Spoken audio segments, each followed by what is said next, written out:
ଆମକୁ ନା ଭଗବାନ ଗୋଟେ ସୁନ୍ଦର ଜୀବନଟେ ଦେଇଛନ୍ତି।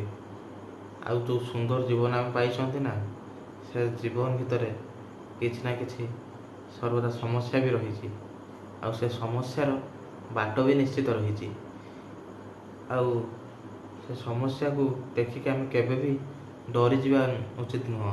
କାହିଁକି ନା ଯେତେବେଳେ ଗୋଟେ ସୁନା ଗୋଟେ ସୁନ୍ଦର ଆକୃତି ଧାରଣ କରେ, ତ ଗୋଟେ ସୁନା ଯେତେବେଳେ ସୁନ୍ଦର ଆକାର ଧାରଣ କରେ, ସେତେବେଳେ କ'ଣ ହୁଏ ନା, ତା ପୂର୍ବରୁ ସେ ଅନେକ ପ୍ରହାର ଖାଇଥାଏ, ଅନେକ କୁଠାରଘାତର ସମ୍ମୁଖୀନ ହୋଇଥାଏ।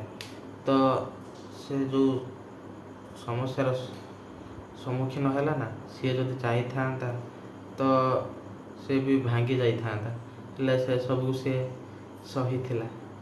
ଆଉ ସେହି ସହିବା ଦ୍ୱାରା ସେ ଗୋଟେ ସୁନ୍ଦର ଆକାର ପାଇଲା, ଆଉ ତା'ର ଭ୍ୟାଲ୍ୟୁ ମଧ୍ୟ ସେତିକି ବଢ଼ିଗଲା। ଛୋଟିଆ ଖଣ୍ଡ ସୁନା, କିନ୍ତୁ ତା'ର ଭ୍ୟାଲ୍ୟୁ ବହୁତ ହେଇଯାଏ। ତ ମୁଁ ବି ସେଇଟା କହିବା ପାଇଁ ଚାହୁଁଛି କି ଏ ଜୀବନ ଅଛି, ତ ଜୀବନ ଭିତରେ ସମସ୍ୟା ବି ଅଛି, ଆଉ ସେ ସମସ୍ୟାର ସମାଧାନର ବାଟ ମଧ୍ୟ ଅଛି।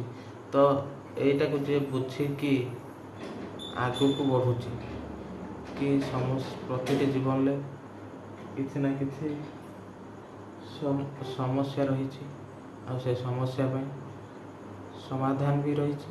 ତ ସେଇ ସମସ୍ୟା ସମାଧାନ ଯେଉଁ ରହିଛି, ତ ତାକୁ ନେଇକି ଯଦି ଆମେ ଆଗକୁ ଯିବା, ତାହେଲେ ଏ ସୁନ୍ଦରଟା ଜୀବନଟା ନା ନିଶ୍ଚିତ ସୁନ୍ଦର ହେଇଯିବ।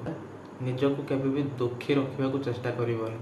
କାହିଁକି ନା ନିଜକୁ ଦୁଃଖୀ ରଖିଲେ ବା ଦୁଃଖ ମନରେ ରହିଲେ ସମସ୍ୟାଟା ଅଧିକା ବଢ଼ିଯାଏ।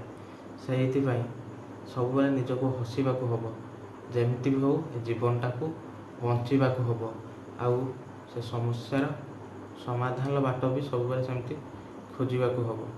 ତ ଏଇଟା ହେଉଛି ଜୀବନର ସବୁଠୁ ବଡ଼ କାହାଣୀ।